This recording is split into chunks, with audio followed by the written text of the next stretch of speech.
figure incontournable du paysage politique français depuis maintenant plusieurs décennies, Jean Lassalle s'est récemment fait remarquer en se présentant une nouvelle fois à l'élection présidentielle.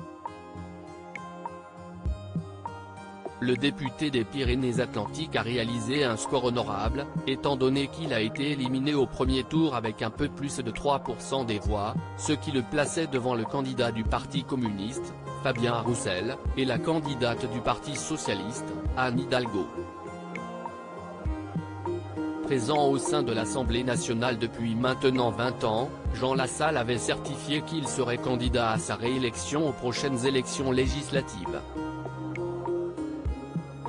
Cependant, le député a finalement décidé de renoncer.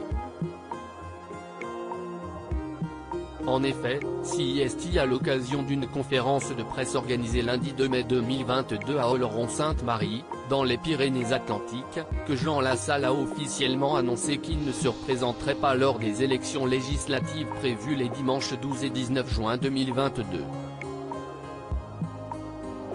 Le candidat malheureux de la présidentielle a tout d'abord justifié son revirement par la situation nationale, fustigeant une élection présidentielle jouée d'avance.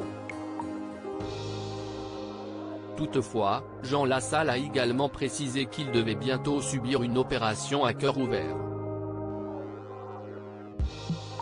Jean Lassalle, sanctionné pour avoir mis en scène son abstention lors du second tour de la présidentielle. Pour rappel, le député a récemment fait la une de l'actualité pour avoir mis en scène son abstention lors du second tour de l'élection présidentielle. En fait, Jean Lassalle s'est rendu dans son bureau de vote, mais au moment de glisser son enveloppe dans l'urne, il a finalement renoncé. Le tout a été filmé et diffusé sur les réseaux sociaux. Cette sortie médiatique très commentée constituant un grave manquement aux règles du code électoral, le Conseil constitutionnel avait décidé de le sanctionner, en annulant tous les résultats de sa commune. Pour mémoire, outre son mandat de député, Jean Lassalle est également le maire de Lourdes-Lio-Icher depuis plus de 40 ans. Loading Widget.